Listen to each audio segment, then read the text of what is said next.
வாங்க வணக்கம். இன்னைக்கு மோமோஸ், அதாவது என்னோடய ஸ்டைலில் மோமோஸ் எப்படி செய்கிறதுன்றத பார்ப்போம். அதுக்கு 2 அழாக்கு மைதா மாவை எடுத்து ஜலித்து ஒரு பாத்திரத்தில் சேர்த்துக்கோங்க. மைதா மாவுக்கு பதில் கோதுமை மாவும் எடுத்துக்கலாம், உங்கள் சௌகரியம்தான். இப்போ இதில் தேவைக்கேற்ப உப்பு, 2 ஸ்பூன் ரீஃபைண்ட் ஆயில் சேர்த்து நல்லா கலந்து விட்டுக்கிட்டு கொஞ்சம் கொஞ்சமாக தண்ணி விட்டு இந்த மாதிரி பூரி மாவு பதத்துக்கு பிசைஞ்சு வச்சுக்கோங்க. ஒரு அரை மணி நேரத்துக்கு ஊற வச்சுடுங்க. இதுங்காட்டியும் நம்ம ஸ்டஃபிங் என்னென்ன வேணுன்றதை பார்த்துடுவோம். அதுக்கு ஒரு குடமிளகாய், 2 கேரட்டு, ஒரு வெங்காயம், கோஸு, வேக வச்ச ஸ்வீட் கார்ன், அப்புறம் பன்னீர், காலிஃப்ளவர், எது வேணாலும் சேர்த்துக்கோங்க, உங்களுக்கு என்ன பிடிக்குமோ.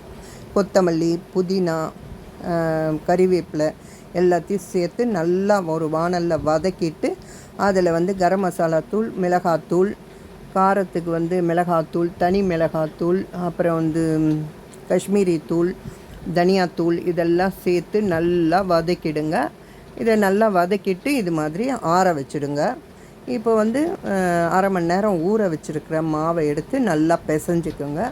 பிசைஞ்சிட்டு அதில் உங்களுக்கு எந்த சைஸ் வேணுமோ அந்த சைஸ் உருட்டி வச்சுக்கிட்டு நல்லா மைதா மாவில் டிப் பண்ணி நல்லா மெலீஸாக, உங்களுக்கு எந்த அளவுக்கு மெலீஸ் வருமோ அந்த அளவுக்கு மாவை தொட்டு இட்டிங்கன்னா நல்லா மெலீஸாக இடம் வரும். இந்த மாதிரி நல்லா மெலீஸாக இட்டுக்கிட்டு இப்போ ஆற வச்சுருக்கிற ஸ்டப்பிங்கை அதில் வச்சு நல்லா மடிச்சிடுங்க.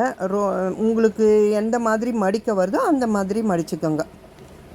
ரவுண்டாவோ இல்லை சோமாஸ் மாதிரி இப்படி இந்த மாதிரி சுருக்கி இந்த மாதிரி உங்களுக்கு எந்த ஷேப்பில் வருதோ அந்த ஷேப்பில் மடித்து ஒரு இட்லி தட்டில் ஒரு 10 நிமிஷம் வேக வச்சு எடுத்திங்கன்னா அவ்வளோ ஒரு சூப்பரான சாஃப்டாக வெந்து வந்திருக்கும். இப்போ நல்லா வெந்ததுக்கப்புறம் நான் எடுத்து காமிக்கிறேன் பாருங்கள். நல்லா மெலீஸாக இட்டிங்கன்னா நல்லா சாஃப்டாகவே இருக்கும்.